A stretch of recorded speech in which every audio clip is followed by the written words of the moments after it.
Et il est temps de faire les résultats des pronostics. C'était donc Monaco la course. La durée de la course, fallait trouver 1h40 et 33 secondes.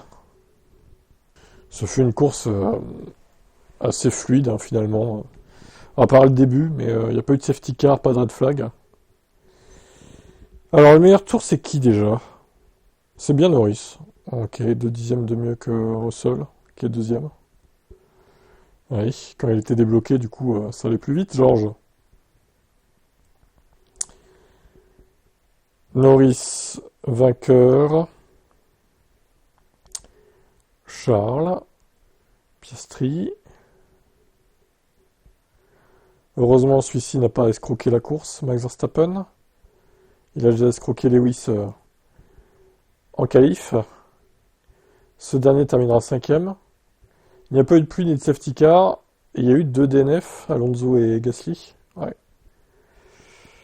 Et ben on va passer au résultat. Tesla Type s'impose devant Roro. Xenodis, troisième. Pas mal, Xenodis. Ah bah t'as mis tes doubles points. Enfin. Eh oui, parce que tu en as 2,9, tu en avais. Donc voilà, t'as bien fait. Tu vois, ça paye, troisième. Ensuite, on trouve le trio Coco plus moins. Donc j'ai que 4 points de retard sur Roro, ça va. Je perds que 4 points sur cette course. L'écart va donc rester stable. Seb 3, les deux Alvin. Seb 1, Seb 2. F1 type, Chronotype, Alvin 3. Ok. Electib, alors j'ai pris des risques, mais ça va pas du tout payer. Et Tib F1, dernier, 6 points. La vache, c'est dur. Oui, alors JMB, par contre, 50, j'ai pas compris là, ta durée de course, 56 minutes. Ça aurait été une course très rapide, hein, Monaco. Non, le format pour les courses, c'est vraiment. La partie là, c'est les heures. La partie là, c'est les minutes. Et là, c'est les secondes, en gros, quoi. Je le rappelle, hein, parce que c'est pas clair, visiblement. Pour les qualifs, là, c'est les minutes, les secondes et les millièmes. Tout simplement.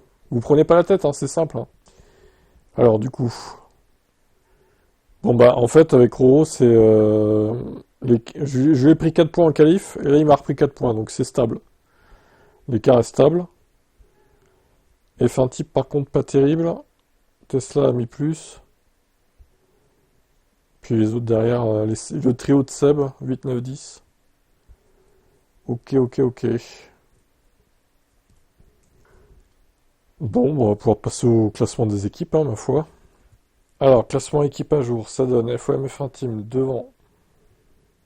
Avec donc 937 points, ce qui fait 93,7 kg de moins sur les voitures sur un factor, pour les deux de FOM.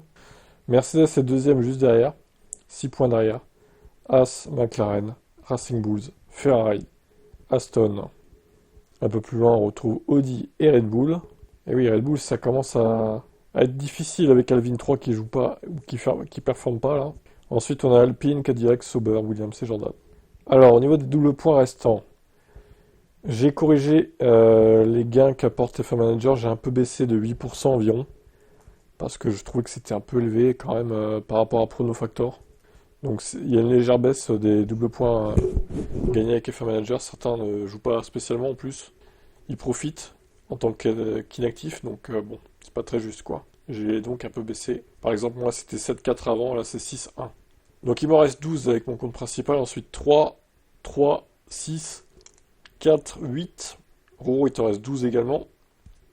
Romain 3, Alvin 2,5, 6, 7, Simple 11, Adrien 4, Seb 1, 0 et 0. Ensuite, nous avons Xenodis, il t'en reste 1. Coco 3, 1 et 9, avec Coco 3 qui ne joue pas. A noter qu'il lui reste à Corentin seulement 2 copiages. Donc pour l'Espagne. Et après, il n'y en aura plus, donc à voir. Ce qu'il décidera de faire s'il s'intéresse toujours au prono, parce que j'ai l'impression qu'il est un peu porté disparu ces derniers temps. Très occupé, visiblement.